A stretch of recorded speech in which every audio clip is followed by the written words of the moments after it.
ठुकरा के 11 बज चुके थे और सुनील की बेटी रितु सो चुकी थी। तो सुनील ने उसके कमरे का दरवाजा बंद किया और अपनी पत्नी के खास कमरे में चला गया। हाँ, खास कमरा। दरअसल सुनील की पत्नी कविता तंत्र मंत्र के काम में बहुत माहिर थी। इतनी ज्यादा माहिर कि अगर उसकी बुरी नजर किसी पर पड़ जाए तो वो नजर उतारे नहीं उतरती थी। तो कविता अपने तंत्र मंत्र से जुड़े काम देर रात अपने उसी खास कमरे में किया करती थी। तो जब कविता का पति सुनील उसके कमरे में जाकर बैठा तो उसने कहा, क्या हुआ, परेशान क्यों दिख रहे हो? मैं बस यही सोच रहा था कि कहीं तुम कमजोर तो नहीं हो गई। क्या मतलब? मतलब ये कि तुम इतने महीनों से मेरे छोटे भाई और उसके परिवार पर टोटके करने की कोशिश कर रही हो, पर अभी तक उन पर कोई खास असर पड़ा नहीं है। वो तो अब भी वैसे ही हंस खेल रहे हैं। कहीं तुम अपनी विद्याएं भूल तो नहीं गई? शुक्र मनाओ कि तुम मेरे पति हो, वरना अगर किसी और ने मुझसे इस तरह से बात की होती तो। मुझे गलत मत समझना, मुझे तुम्हारी विद्या पर पूरा भरोसा है, पर बीते समय के साथ मेरे अंदर की बेचैनी भी बढ़ती जा रही है। तुम चिंता मत करो, बस कुछ ही दिनों की बात है। मैंने जो अब सोचा है उसके बाद तुम्हारे भाई और उसके छोटे से परिवार को संभलने का भी मौका नहीं मिलेगा। प्रेत नाचेंगे उसके आंगन में, तुम बस देखते जाओ। पर इस सब में और कितना वक्त लगेगा? 2 से 2.5 महीने और। काश तुम ये चीजें और जल्दी कर पाती। असर जल्दी देखना हो तो बस मेरे पास उन सभी के बाल ले आओ, अगले ही दिन उनका पूरा परिवार साफ हो जाएगा।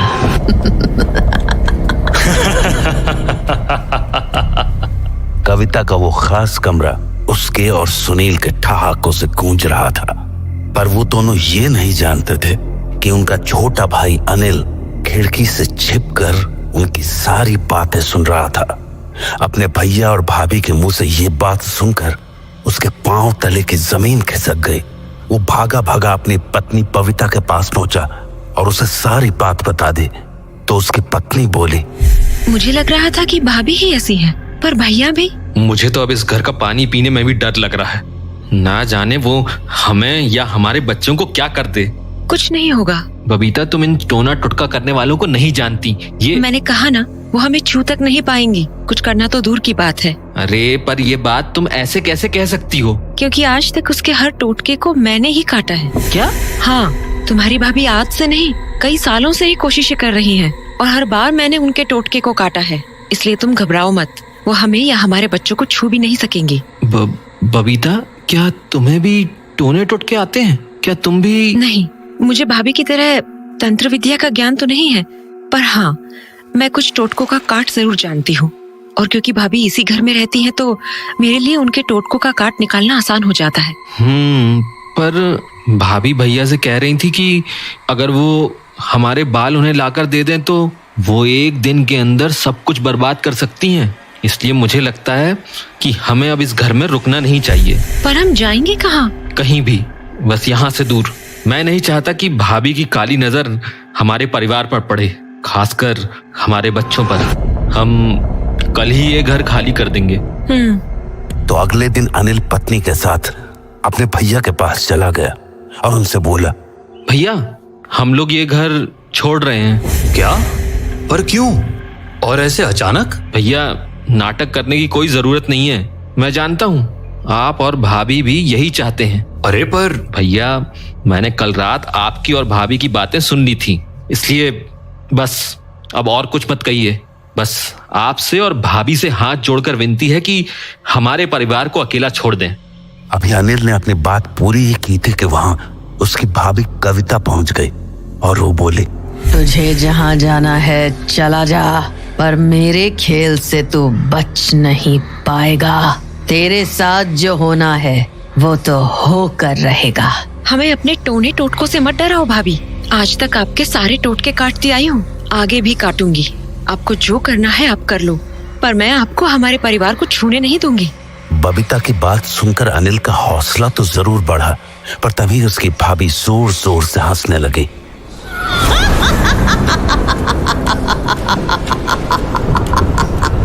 2 महीने, बस 2 महीने में तुझे समझ आ जाएगा कि मैं क्या कर सकती हूँ। तेरे घर पे मातम नहीं मनवा दिया तो मेरा नाम कविता नहीं। अपनी भाभी के मुंह से ऐसी बातें सुन के अनिल और सहम गया और उसने वो घर छोड़ दिया। पर नए घर में आने के बाद भी बुरे ख्यालों ने उसका पीछा नहीं छोड़ा था। उस घर को छोड़े हुए 1 हफ्ता हो चुका है, फिर भी मन में अजीब अजीब ख्याल आ रहे हैं। कहीं भाभी ने जो कहा है वो सच ना हो जाए। मैंने कहा ना, तुम परेशान मत हो, मुझे अपने बजरंग बली पर पूरा भरोसा है, वो ऐसा कुछ नहीं होने देंगे। पर अगर भाभी ने सचमुच कर दिया तो? पता नहीं, मेरा तो दिल बैठा जा रहा है। अनिल का दिल बैठना लाजमी था, क्योंकि कविता ने वो बात मजाक में नहीं बोली थी। उसका इरादा साफ था, वो अनिल और उसके परिवार को तड़पता हुआ देखना चाहते थे। इसीलिए उसने अपनी तंत्र साधना और ज्यादा बढ़ा दी थी। वो हमेशा ही अपने उस कमरे में बैठी रहती थी और अब तो उसके साथ उसका पति सुनील भी वहां बैठता था। मुझे लगा नहीं था कि अनिल की पत्नी भी ये सब जानती है, तभी वो तुम्हारे टोटकों को काट दिया करती थी। चिंता मत करो, अब जो उनके साथ होगा वो झेल नहीं पाएंगे। अच्छा ही हुआ कि दोनों ये घर छोड़ दिए। पहले उन लोगों के कारण मुझे छुप छुप कर अपनी साधना करनी पड़ती थी, पर अब ऐसा नहीं है। अब की बार का खेल ऐसा खतरनाक होगा कि उनकी पुश्तें याद रखेंगी। अब की बार मैं उन पर वो छोड़ूंगी जिससे छुटकारा तभी मिलेगा जब उनके शरीर से प्राण निकल जाएंगे। कविता और सुनील अपनी बातों में इतने मगन थे कि उन्हें पता ही नहीं चला कि उनकी बेटी रितु ने खिड़की के पीछे से सब कुछ सुन लिया था। रितु अपने अनिल चाचा की दुलारी थी। शायद वो उन्हें अपने पिता से भी ज्यादा मानती थी, इसलिए अपनी माँ के मुंह से ऐसी बातें सुनने के बाद वो भागी भागी अनिल चाचा के घर चली आई और उन्हें सब कुछ बता दिया।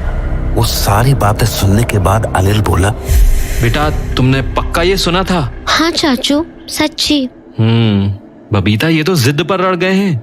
मुझे लगता है हमें इस बारे में ताऊ जी से बात करनी होगी। वो गांव के सरपंच हैं, वो जरूर हमें इस मुसीबत से निकाल लेंगे। ठीक है। अनिल मरता क्या न करता, अपनी इस समस्या का हल निकालने के लिए वो गांव के सरपंच ताऊ के पास पहुंच गया और जब उसने ताऊ को सारी बातें बताई तो ताऊ ने कहा, बात तो बड़ी है अनिल बेटा, पता नहीं सुनील को क्या हो गया है। ये ऐसा तो बिल्कुल नहीं था। हाँ ताऊ जी, पिताजी की मौत के बाद सब कुछ बदल गया। नहीं बेटा नहीं, चीजें बदलना बहुत पहले शुरू हो गया था। मतलब ये कि तेरे भाई की शादी होने के बाद से ही तेरे पिता का बर्ताव अजीब सा हो गया था। मन वो अपने होश में ही ना हो। शायद इसीलिए उन्होंने तेरे भाई को 10 बीघा जमीन दे दी और तुझे बस 3 बीघा से संतोष करना पड़ा। मेरा दिल कहता है कि ये सब तेरी उस भाभी का किया धरा है। ताऊ जी, मुझे अपने खेत जमीन से कोई मतलब नहीं है। मैं तो बस इतना चाहता हूँ कि भैया भाभी हमें अकेला छोड़ दें और हमें चैन से जीने दें। एक काम करते हैं, सुनील के घर चल के उससे बात करते हैं, क्या पता वो मेरी बात मान जाए। जी ठीक है ताऊ जी। तो ताऊ की बात मानकर अनिल अपने बड़े भाई के पास चला गया, पर वहां जाने पर जब सुनील ने उन्हें देखा तो वो ताऊ जी पर भड़कने लगा। ताऊ जी, आप मेरे घर इसे क्यों लेकर आए हो? शांत हो जा सुनील बेटा और इसकी बात सुन ले। ये तो तुझसे माफी मांगने आया है। माफी? हाँ भैया, मैं आपके सामने अपने परिवार की भीख मांगने आया हूँ। आप जो बोलेंगे मैं करने को तैयार हूँ, पर आप भाभी से कहिए कि वो हमारे परिवार को बख्श दें। अनिल ने अपनी बात पूरी ही की थी कि वहां उसकी भाभी आ गई। अरे अभी से ही कांपने लगे। तेरी पत्नी ने तो खूब चौड़ में आकर कहा था ना कि जो करना है कर लो। अब क्या हो गया? भाभी, हमसे गलती हो गई, बहुत बड़ी गलती हो गई। हम इस गांव को भी छोड़ देंगे, बस आप हमें बख्श दो। देख बेटा सुनील, मुझे तो तेरे परिवार की बातें ज्यादा नहीं पता हैं, पर मैं तेरे पिता को जानता था और वो कभी नहीं चाहेंगे कि बड़ा भाई ही छोटे भाई को कष्ट पहुंचाए। तो बेटा तू इसकी भूल चूक माफ कर दे और रहने दे इसे आराम से अपने परिवार के साथ। ताऊ जी की बात सुनने के बाद सुनील ने कुछ देर तक सोचा और फिर बोला, ठीक है ताऊ जी, मान लिया आपकी बात। मैं कविता को कुछ भी करने से मना कर दूंगा, पर एक शर्त पे। शर्त? कैसी शर्त? मुझे इसकी सारी जमीन अपने नाम पर चाहिए। क्या? हाँ ताऊ जी, अब यही मेरी शर्त है। अरे बेटा, पर उसके पास है ही क्या? सारी जमीन तू ही ले लेगा तो वो अपना परिवार कैसे चलाएगा? कम से कम कुछ तो छोड़ दे इसके लिए। ठीक है, इसे कह दो अपने और अपने परिवार के लिए 1 बीघा रख ले और बाकी की सारी जमीन मेरे नाम पे कर दे। अगर मंजूर हो तो बोलो। मंजूर है भैया, सब मंजूर है, बस मेरे परिवार को अकेला छोड़ दो।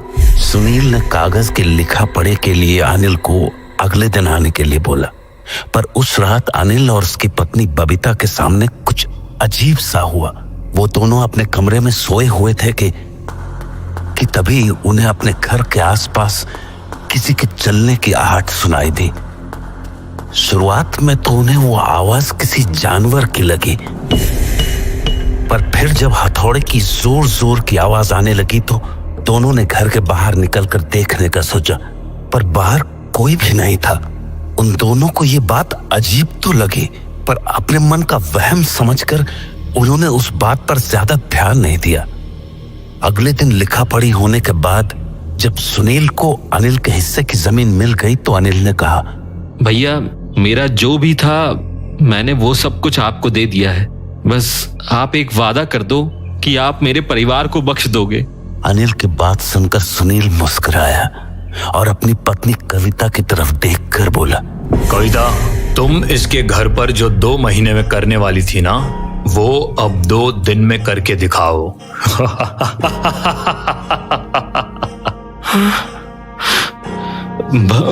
भैया ऐसा मत करो, मैं आपके हाथ जोड़ता हूँ। अब हाथ जोड़ने का कोई फायदा नहीं है, क्योंकि खेल शुरू हो चुका है। घर जा, तुझे सब समझ आ जाएगा। कविता की बात सुनते ही अनिल ताऊ जी के साथ भागा भागा अपने घर पहुंचा। वहां देखा तो उसकी पत्नी सामने के आंगन में बैठकर बेटे के पैरों में पट्टी बांध रही थी। बेटे के पैरों से खून निकलता देखकर उसने पूछा, ये इसके पैर में चोट कैसे आ गई? पता नहीं, अभी तो ठीक ठाक खेल रहा था, ना जाने वहाँ कोने पे कौन कील ठोक गया, वही कील इसके पैर में चुभ गई। कील ठोक गया? हाँ, वहाँ आंगन के कोने में। अनिल को ये बात थोड़ी अजीब सी लगी और लगनी भी चाहिए थी। भला उनके आंगन में जमीन पर कील किसने ठोक दी? वो बैठा बैठा उस कील को देख ही रहा था कि तभी ताऊ जी वहां आ गए और बोले, बेटा बहुत बड़ी दिक्कत हो गई है। हाँ? क्या हुआ ताऊ जी? तेरे घर के चारों कोनों में ऐसी ही कील ठोकी हुई है। ये कोई आम टोटका नहीं है। तूने किसी को देखा था ये सब करते? नहीं ताऊ जी, मैंने तो ऐसा कुछ नहीं। पर कल रात हमें घर के बाहर से हथौड़े की आवाज आ रही थी, पर बाहर आकर देखा तो कोई भी नहीं था। पक्का ये काम कल रात को ही किया गया है। पर इसका मतलब क्या है ताऊ जी? बेटा ऐसे कीलें तभी ठोकी जाती हैं जब किसी के घर को बांधना होता है। बांधना? मैं समझा नहीं ताऊ जी। बेटा ये खेल तेरी भाभी का ही है और अब वो शायद कुछ ऐसा करने वाली है जिसका अंजाम बहुत भयानक हो सकता है। पर ताऊ जी मैं अब क्या करूं? कल सुबह तैयार रहना, हम लोग पास के एक गांव में चलेंगे। वहां एक बहुत ज्ञानी पंडित बैठते हैं जिनके सामने ऐसे टोने टोटकों की कोई बिसात नहीं, पर वो रोज सुबह आधे घंटे ही बैठ पाते हैं और बस 10-11 लोग ही देखते हैं। तो अगर कल सुबह तेरी बारी आ गई तो समझ ले कि कल के कल ही ये तेरी सारी बला छूट जाएगी। ठीक है ताऊ जी। लेकिन हाँ, तुझे आज रात होशियार रहना होगा। मतलब बेटा आज की रात तेरे घर पर प्रेत तांडव करेंगे। तुझे ऐसी ऐसी चीजें दिखेंगी जो तूने अपने सपने में भी नहीं सोची होंगी। इसलिए आज की रात तुझे और तेरे परिवार वालों को बहुत हिम्मत रखनी होगी। तो ताऊ जी, क्या मैं अपने परिवार को लेकर बाहर नहीं जा सकता, बस आज रात के लिए? बेटा जो तेरी भाभी ने किया है ना, उससे छुटकारा पाना इतना आसान नहीं होता है। तू कहीं भी चला जाएगा पर इस बंधन से नहीं बच पाएगा। इसलिए बस आज हौसला रख और बजरंग बली का नाम दिल में रख। वो तेरी मुश्किल जरूर दूर करेंगे।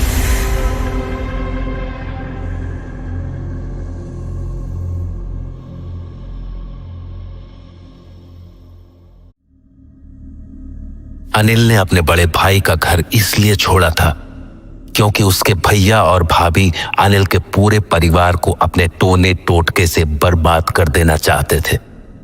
पर नए घर में आने के बाद भी उसकी भाभी नहीं बदली।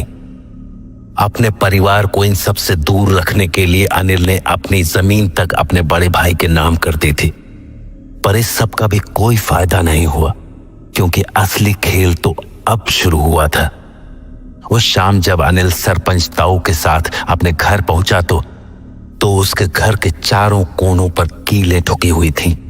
उन कीलों को देखते ही ताऊ जी ने कहा, ये कोई आम टोटका नहीं है बेटा। ऐसे कील तब ठोकी जाती हैं जब किसी के घर को बांधना होता है। बांधना?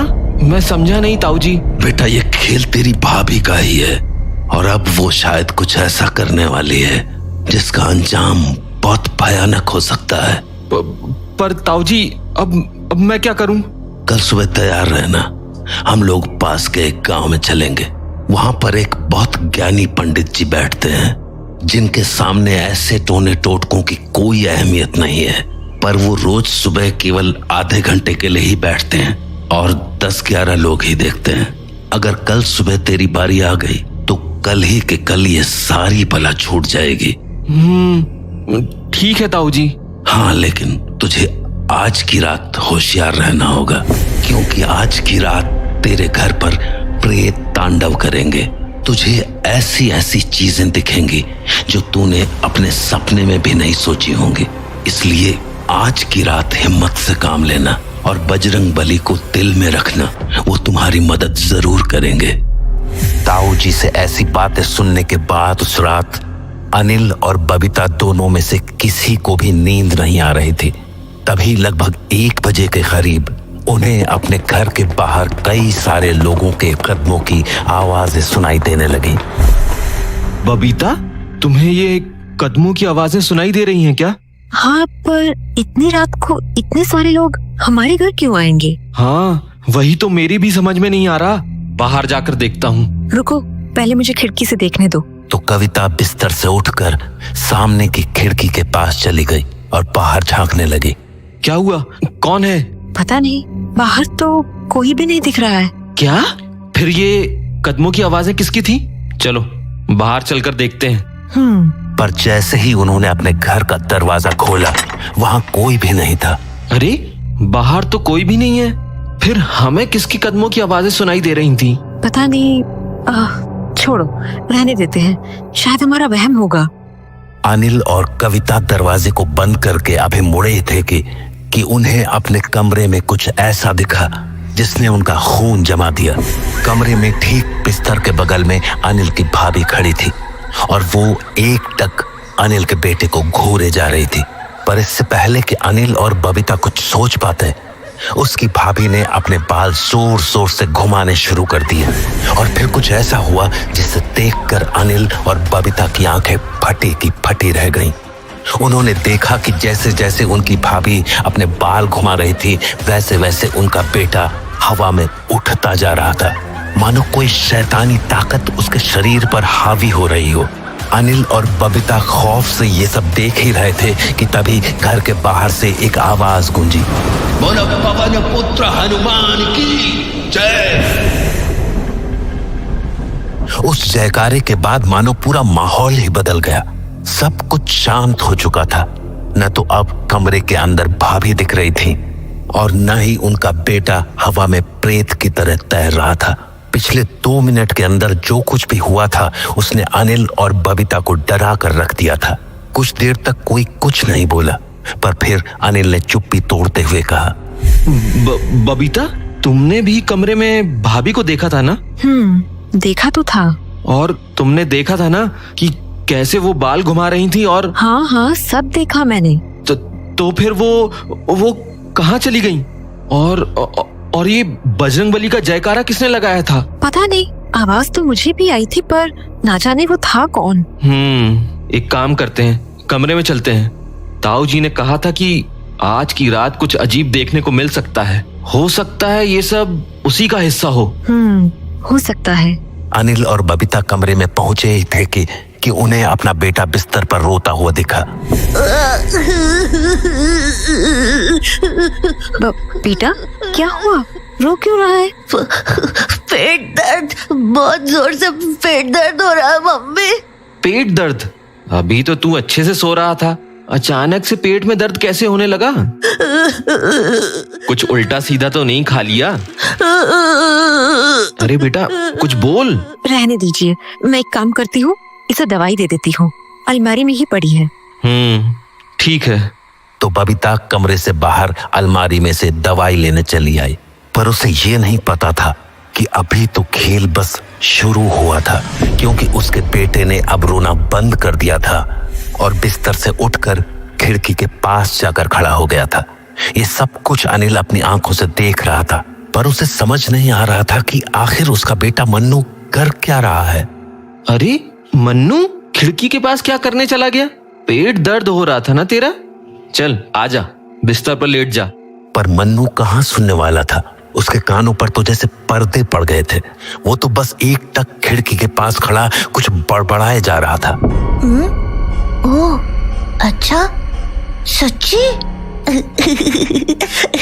मन्नू को हंसता देखकर अनिल समझ नहीं पा रहा था कि आखिर ये सब हो क्या रहा है। पर इससे पहले कि वो कुछ कह पाता, मन्नू ने हंसना बंद कर दिया और बोला, क्या?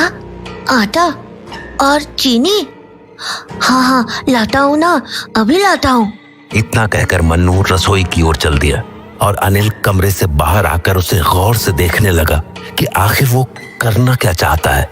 उसने देखा कि मन्नू ने पहले तो अपने शरीर पर आटा मला, उसके बाद हाथों में एक मुट्ठी चीनी लेकर दोबारा उस खिड़की के पास पहुंच गया और फिर उसने अपना नाम लिया, मन्नू, और चीनी को खिड़की के बाहर गिरा दिया। अनिल को अब भी ये समझ नहीं आ रहा था कि उसका बेटा इतनी रात को ये कैसे खेल खेल रहा था। मन्नू क्या कर रहा है ये? कुछ देर तो वो खामोश रहा, पर फिर वो बोला, कविता आई है, उसे मन्नू के नाम की भेंट चाहिए। इतना कहते ही मन्नू जोर जोर से तालियां बजाकर हंसने लगा।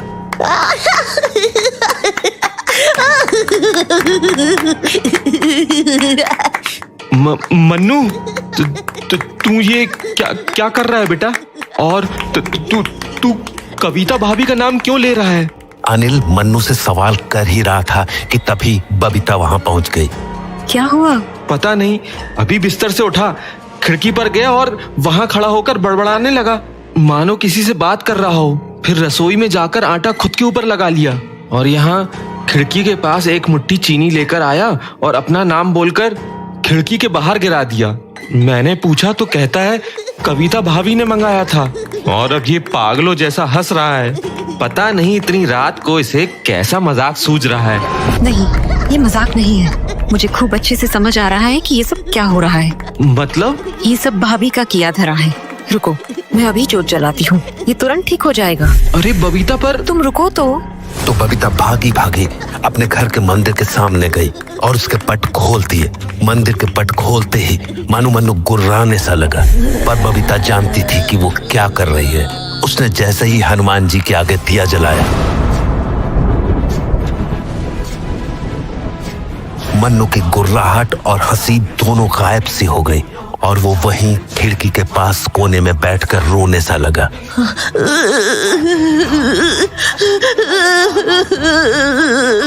मानो बबीता के हनुमान जाप से उसे तकलीफ सी हो रही हो। थोड़ी ही देर बाद बबीता रोती हुई मन्नू के पास आई और उसके सर पर 2 बार हाथ घुमाकर उसकी चोटी पकड़कर बोली, नाम बता और चला जा। नाम बता और चला जा। मनोज। मन्नू ने किसी मनोज का नाम लिया था जिसे न तो अनिल जानता था न ही बबीता, पर नाम लेते ही मन्नू मानो गहरी नींद में चला गया। जब बबीता ने उसे बिस्तर पर लिटाया तो अनिल से पूछा, ये क्या हुआ? मुझे कुछ समझ नहीं आया। और तुमने किया क्या? और ये मनोज कौन है? और मन्नू, ये ठीक तो है? चिंता मत करो, मनु ठीक है। मैंने वही किया जितना मुझे आता था। और मनोज कोई और नहीं बल्कि वही प्रेत है जिसे भाभी ने हम पर छोड़ा हुआ है। पर वो अचानक से कैसे चला गया? बजरंग बली की जोत के सामने इन प्रेतों की कोई औकात नहीं है। पर हाँ, तुम्हें कल हर हाल में दूसरे गांव जाना ही होगा, वरना ना जाने भाभी हमारे परिवार पर और क्या क्या छोड़ेंगी। आज तो मैंने संभाल लिया, पर ऐसी शक्तियों का कोई भरोसा नहीं है। तुम चिंता मत करो। सुबह होते ही मैं ताऊजी के साथ दूसरे गांव निकल जाऊंगा। इस बला से मुझे भी पूरी तरह से छुटकारा पाना है। वो रात किसी तरह बीत गई, पर सुबह होते ही अनिल ताऊ जी के साथ बस से दूसरे गांव के लिए निकल गया। अनिल ने ताऊ जी को पिछली रात की सारी बातें बताई तो ताऊ जी ने कहा, शुक्र मना कि बजरंग बली का हाथ तुझ पर और तेरे परिवार पर था, वरना न जाने क्या हो जाता। ताऊ जी, मैं थक चुका हूँ इन सब से। घर छोड़ दिया, जमीन दे दी, अब भी ये लोग हमें चैन से नहीं जीने दे रहे। मैं अपने परिवार को ऐसे नहीं देख सकता। मैं तुम्हारी बात अच्छे से समझ रहा हूँ बेटा, पर चिंता मत करो, बजरंग बली सब ठीक करेंगे। ताऊ जी की बातों से अनिल को हौसला तो मिला, पर कहते हैं ना, जब प्रेत पीछे लगे हों तो काम नहीं बनते। न जाने कैसे पर उस रोज बस को दूसरे गांव पहुंचने में आधे घंटे की देर हो गई। और जब अनिल और ताऊ जी पंडित जी के आश्रम पहुंचे तो दरवाजे पर खड़े छोटे पंडित जी ने कहा, पंडित जी का आज का समय समाप्त हो चुका है, बेहतर होगा कि अब आप कल आएं। अरे पंडित जी, पर हमारी बस खराब हो गई थी, इसलिए हमें देर हो गई। मेरा पंडित जी से मिलना बहुत जरूरी है, नहीं तो अनर्थ हो जाएगा। माफी चाहूंगा, पर अब आपका मिलना कल ही संभव होगा। चिंता मत कीजिए, बजरंग बली आपकी रक्षा हमेशा करेंगे। चलता हूँ। छोटे पंडित जी तो वहां से लौट गए, पर अनिल और ताऊ जी वहीं खड़े खड़े बातें करने लगे। ताऊ जी, अब क्या करूं? ये तो बहुत बड़ी दिक्कत हो गई। घबराओ मत, सब ठीक होगा। एक काम करते हैं, हम लोग आज इसी गांव में रुकते हैं, कल सुबह होते ही हम लोग यहाँ चले आएंगे। नहीं ताऊ जी, मैं अपने परिवार को वहां अकेला नहीं छोड़ सकता। अगर कहीं कुछ हो गया तो मैं क्या करूंगा? मैं एक काम करता हूँ, मैं बस लेकर अभी लौट जाता हूँ। कल सुबह 5 बजे की बस लेकर ही मैं वापस यहाँ आ जाऊंगा। ठीक है, जैसा तुम्हें ठीक लगे। पर हाँ, एक बात हमेशा याद रखना, संकट कटे मिटे सब पीरा, जो सुमिरै हनुमत बलबीरा।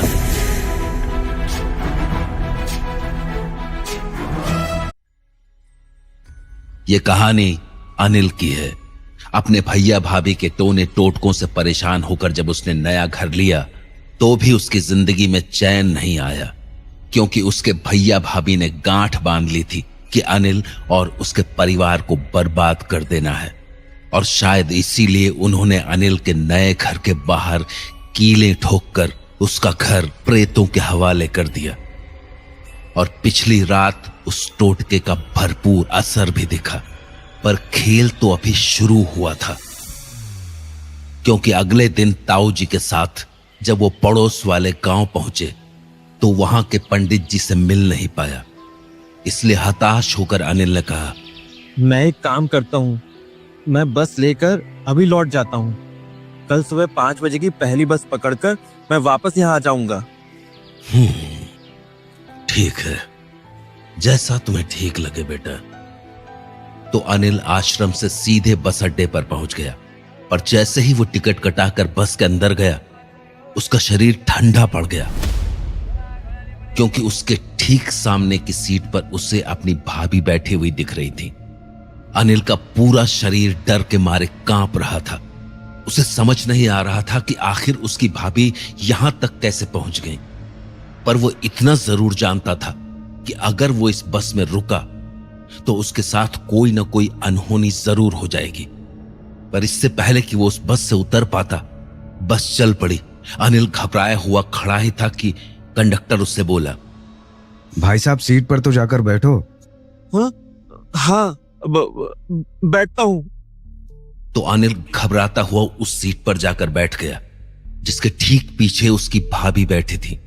और अजीब बात तो यह थी कि उस पूरी बस में बस एक वही सीट खाली थी। सीट पर बैठने के बाद अनिल पूरे वक्त घबराया हुआ था। उसे उसके परिवार की चिंता खाए जा रही थी। और तो और अपने पीछे भाभी के बैठे होने के कारण वो यही सोच रहा था कि उस पे और उसके परिवार पर कौन सा संकट आने वाला था। खैर, कुछ घंटों बाद जब गाड़ी बस अड्डे पर रुकी तो अनिल भागकर गाड़ी से बाहर निकल आया। तभी वहां खड़े कंडक्टर ने कहा, कमाल है ना भाई साहब, आज तो अजीब ही कुछ हुआ है। हाँ? मतलब मैं समझा नहीं। अरे आज आपके अलावा कोई सवारी ही नहीं मिली हमें। ऐसा पहली बार ही हुआ है हमारे साथ। क्या? ये क्या बोल रहे हो? पूरी बस तो भरी थी। अच्छा, पूरी बस भरी थी? भाई साहब कुछ गलत चीज तो नहीं खा लिया आपने?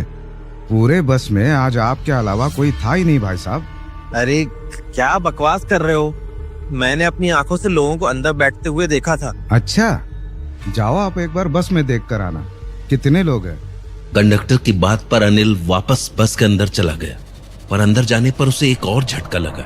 पूरी की पूरी बस खाली थी, पर उसकी भाभी अब भी उसी सीट पर बैठी हुई थी और उसे देखकर हंसे जा रही थी।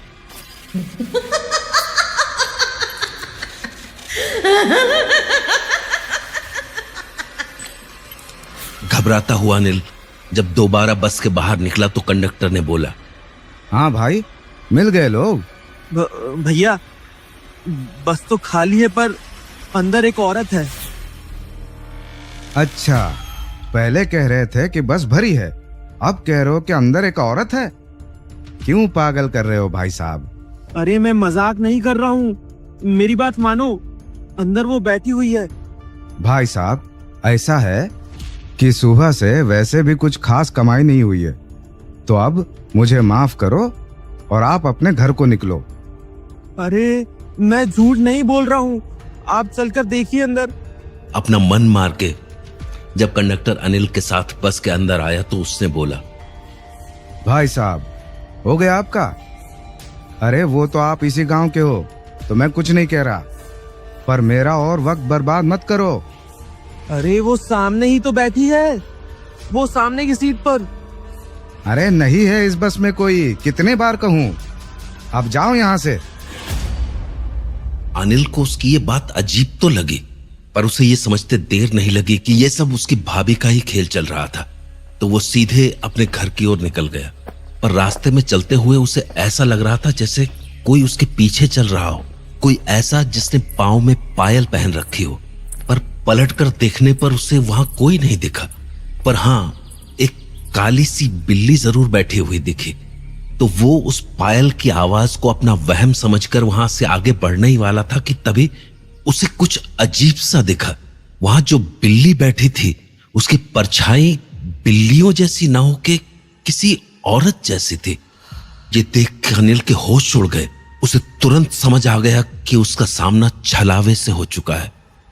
छलावा वो शक्ति होती है जो अक्सर अपना रूप बदल के इंसानों को अपने छल में फंसा के पानी तक ले जाती है, क्योंकि एक बार छलावा पानी तक पहुंच गया, उसके बाद उसकी ताकत 100 गुना बढ़ जाती है और फिर वो अपने असली रूप में आके इंसान को जान से मार डालता है। अनिल ये बातें अच्छे से जानता था, इसलिए उसने अपने पीछे खड़ी उस बिल्ली को नजरअंदाज किया और आगे बढ़ने लगा। पर छलावे का खेल इतना खतरनाक होता है कि इंसान चाह कर भी उससे जल्दी निकल नहीं पाता। वैसे तो उस बस अड्डे से अनिल का घर बस आधे घंटे की दूरी पर था, पर आज उसे घंटों बीत चुके थे और वो बार बार उसी जगह पर चक्कर काट रहा था, उसी जगह पर जहां उसे वो छलावा दिखा था। और वो बिल्ली अब भी उसके पीछे ही थी, मानो वो छलावा अनिल के थकने का इंतजार कर रहा हो ताकि वो उसके ऊपर अपनी पकड़ और मजबूत कर सके। वहीं अनिल वहां हैरान परेशान सा खड़ा ये सोच रहा था कि आखिर वो इस मुसीबत से बाहर कैसे निकले।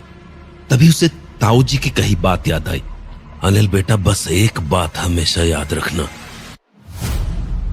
संकट कटे मिटाए सब पीरा, जो सुमिरै हनुमत बलबीरा।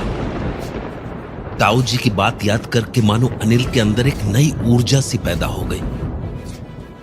उसने अपने हाथ जोड़े और हनुमान जी का जयकारा लगाना शुरू कर दिया। पवन पुत्र हनुमान की जय। संकट मोचन हनुमान की जय। श्री राम दूत हनुमान की जय। उस जयकारे के बाद जब अनिल ने अपनी आंखें खोली तो मानो हवा का रुख ही बदल गया था और उसके सामने बैठी बिल्ली अब कहीं नहीं दिख रही थी। अनिल ने एक बार फिर से हनुमान जी का धन्यवाद किया और सीधा अपने घर की ओर चल दिया।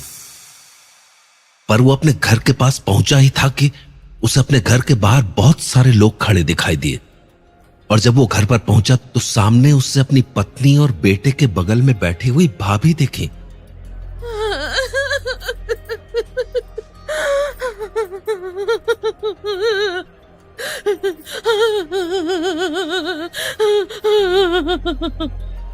उसकी भाभी फूट फूट कर रोए जा रही थी तो अनिल अपनी पत्नी के पास गया और उससे बोला, बबीता, ये सब क्या हो रहा है और भाभी यहाँ क्या कर रही हैं? आधे घंटे से ये तमाशा चल रहा है। पता नहीं क्या चाहती हैं। बार बार हमसे अपने घर चलने को कह रही हैं। इससे पहले कि अनिल कुछ बोल पाता उसकी भाभी कविता ने कहा, अनिल, तुम्हारे भैया की हालत बहुत बुरी है। उनके पास बहुत कम समय बचा है। वो बस तुम्हें और तुम्हारे परिवार को आखिरी बार देखना चाहते हैं। मैं मानती हूँ हमने तुम लोगों के साथ बिल्कुल भी अच्छा नहीं किया, पर मुझे अपनी गलती का एहसास हो चुका है और शायद मुझे इसकी सजा भी मिल चुकी है। तुम्हारे भैया आखिरी सांसें ले रहे हैं। मैं तुम्हारे आगे हाथ जोड़ती हूँ, उनकी आखिरी इच्छा पूरी कर दो। उन्हें तुम लोगों को एक आखिरी बार देख लेने दो। भाई के प्रेम में तो लक्ष्मण जी ने भी अपना घर त्याग दिया था और ये तो अनिल था, तो वो अपनी पत्नी और बेटे को लेकर भाभी के घर चल पड़ा। भाभी कविता की बातें सुन के उसका दिल पसीज गया था, तो थोड़ी ही देर में वो लोग वहां पहुंच गए। पर घर के अंदर पहुंचते ही कविता ने दरवाजा बंद कर दिया, जिसके बाद अनिल और उसके परिवार के सामने बस काला अंधेरा था। ये क्या हो रहा है? हमें कुछ दिख क्यों नहीं रहा? भैया, भाभी। तभी अचानक से उस कमरे में रोशनी जली और उसके बाद उन्होंने जो देखा उससे उनके होश उड़ गए। उस कमरे की चारों दीवारों पर टोटके लगे हुए थे और तो और कुछ चीजें तो छत से भी नीचे झूल रही थी। वो लोग उस कमरे को देखे ही जा रहे थे कि तभी उनकी नजर नीचे पड़ी। वो तीनों एक गोल घेरे के अंदर थे और उनके ठीक सामने एक हवन कुंड था, जिसके ऊपर एक इंसानी खोपड़ी रखी हुई थी और उनके ठीक सामने भाभी खड़ी थी, जिनके सारे बाल उनके चेहरे पर आ चुके थे, मानो अब वो कोई विकराल रूप धारण करने वाली हो। तभी अनिल को अपने बड़े भाई की आवाज आई, कमाल हो तुम भी। अरे तुमने ऐसा क्या कर दिया कि ये खुद ब खुद तुम्हारे साथ चले आए? भाई सुनील कमरे में बाईं तरफ बैठा था और वो बिल्कुल ठीक था। अनिल को समझ आ चुका था कि उसकी बेवकूफियों ने आज उसे और उसके परिवार को मौत के मुंह में लाकर खड़ा कर दिया है। वो ये सब सोच ही रहा था कि तभी उसकी भाभी की आवाज सुनाई पड़ी, भूख लगी है, अब मैं खाऊंगी।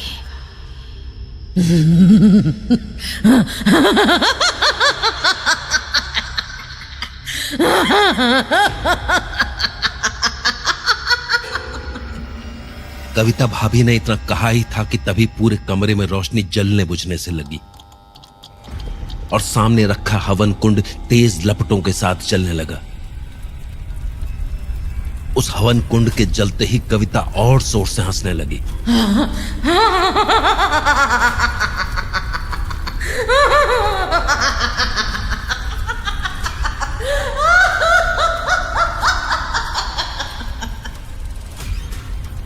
अब अनिल को समझ आ चुका था कि ये उसका और उसके परिवार का आखिरी वक्त है, क्योंकि यहां से अब उन्हें कोई चमत्कार ही बचा सकता था। वो ये सब सोच ही रहा था कि तभी बाहर से एक तेज आवाज गूंजी, बोल पवन पुत्र हनुमान की जय। उस जयकारे के गूंजते ही मानो अनिल और पविता की नींद सी टूटी। जैसे अपने सामने मौत को देखकर वो इस बात को भूल ही गए थे कि इससे पहले भी उन्हें संकट से बजरंग बली ने ही बचाया था। बस फिर क्या था, उन तीनों ने अपने हाथ जोड़े और हनुमान चालीसा का पाठ शुरू कर दिया।